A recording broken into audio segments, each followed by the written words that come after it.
Hello and welcome everyone to our latest journal review on ECMO in patients with severe respiratory failure from COVID-19.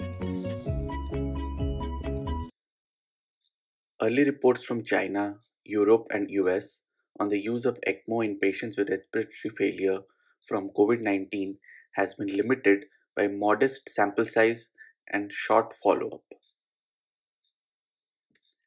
More recent studies reported large number of patients who received ECMO yet still suffer from a lack of non-ECMO control group for comparison. So the objective of this study was to estimate the effect of ECMO on survival in patients with COVID-19. This was an emulated target trial in patients with severe hypoxemic respiratory failure which were characterized as being initiated or non-initiated on ECMO in first 7 days of ICU admission.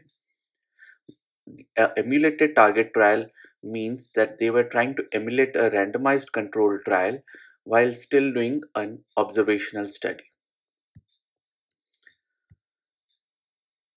The data from the STOP COVID, that is study of treatment and outcome in critically ill patients of COVID-19, was used in this study. It was a multi-center cohort study that enrolled consecutive adults, that is aged more than 18 years, with lab confirmed COVID-19 admitted to participating ICUs at 64 geographically diverse hospitals across the United States. A total of 55 out of these 68 ICUs had a capability to treat patients with ECMO.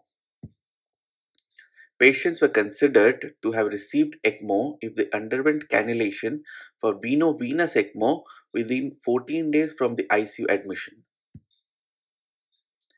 A 60-day follow-up was done in this study group.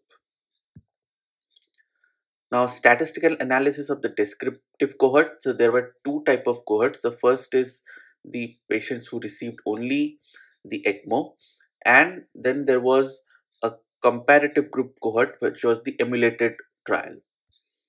So the descriptive cohort, this was done in patients who received the ECMO, and they divided the patient into two groups, a 60-day survivor and non-survivor.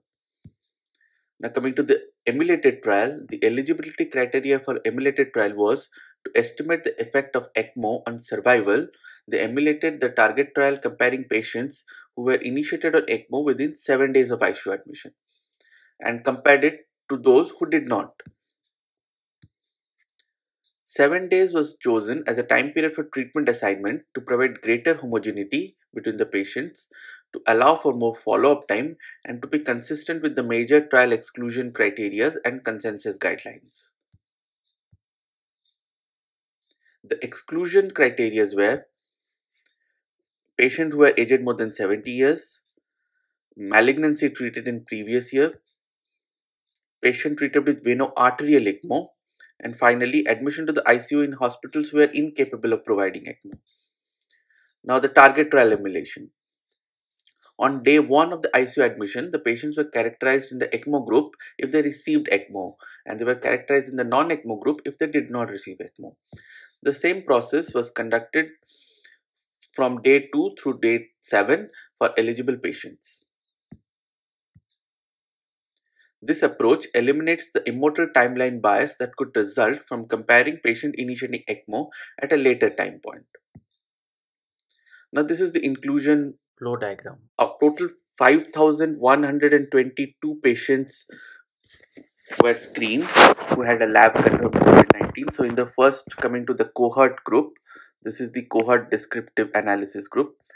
They excluded 4,932 patients because most of them did not receive the ECMO and 6 received the veno-arterial ECMO. Out of this, 190 patients were included in the ECMO group. Out of this, 127 were survivors and 63 were non. Now, if we look at the emulated trial group, they excluded out of these 2,068 patients because of the exclusion criteria that we have already told. And in the emulated trial, they included these many patients based on the inclusion criteria over day 1 to day 7. Now, if we look at the results, here we say the age is significantly higher in non-survivors. Now, if you look at the pre-existing conditions, multiple pre-existing conditions were significantly more, almost 41%, with significant in the non-survivor group. Now, characteristic of ICU admission, most of the patients were similar in terms of invasive ventilation requirement, PEEP, FiO2, AKI, and shock. Shock was present in almost 60 to 50% of the patients in both the groups. Now, if we look at the ICU therapies prior to ECMO cannulation, this was also roughly similar. Prone position was done in almost 70%, neuromuscular blockade in 80%, inhaled nitric oxide around 20%. Now, therapeutic anticoagulation was done in almost 70% of the patients, and it was similar in both the groups. Now, if we look at the organ failure, shock was significantly more in the non-survivors. AKI was similar, though slightly increased in the non-survivors again. Acute liver injury was in 4 patients with non-survivor group.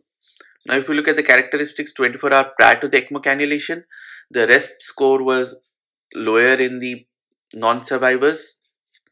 PF ratio was lower in the non-survivors. PEEP requirement and FiO2 and PCO2 were again roughly similar. Plateau pressure, the driving pressure, the compliance were again similar between the two groups. In terms of lab parameters, hemoglobin, platelet were significantly lower, and albumin was also significantly lower in the non-survivor group. Now, coming to the timing of the characteristics, days from symptom to cannulation was almost similar. Days from hospital admission to cannulation was slightly more in the non-survivors, and it was statistically significant. ICU admission to cannulation, mechanical ventilation to cannulation was again roughly similar, though slightly more in the non-survivor group, though this didn't reach statistical significance.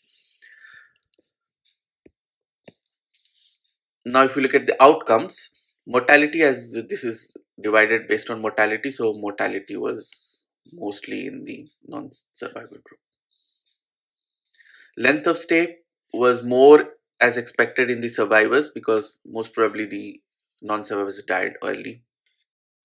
The 28-day outcomes, decannulated from ECMO, liberation of mechanical ventilation was significantly better with the survivors as expected. Days on ECMO was roughly similar. Days of ventilation was slightly more in the survivors.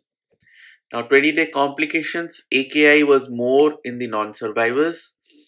The bleeding complications were more in the non-survivors. Almost 50% had bleeding complications, that is intracranial hemorrhages and other systemic bleeds.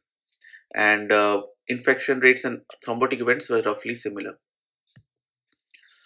Now, if we look at the emulated trial, this is the emulated trial. Here we can see that the patients who did not receive ECMO had a higher age, and coexisting disease was roughly similar, though it was higher in the non-ECMO group. Severity of illness was roughly similar. Now, rescue therapies, as we can see, these patients were probably more sick who went on ECMO, so they had neuromuscular blockade, higher percentage prone, and inhaled agents, all were higher percentage used in ECMO patients. So if we look at the survival, there was a significantly better survival in terms of ECMO group at day 60. So here we can see that the ECMO group has a better survival compared to the non-ECMO group.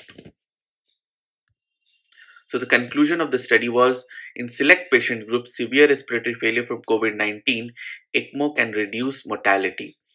So considering the fact that this is an observational study and has its own flaws of bias and selection of the patients, still it gives us a positive idea regarding the use of ECMO in severe COVID-19 patients or generally regarding severe ARDS patients. So we will continue our practice of using ECMO in these patient groups if the situation arises. Thank you for your patience and check our website for further information.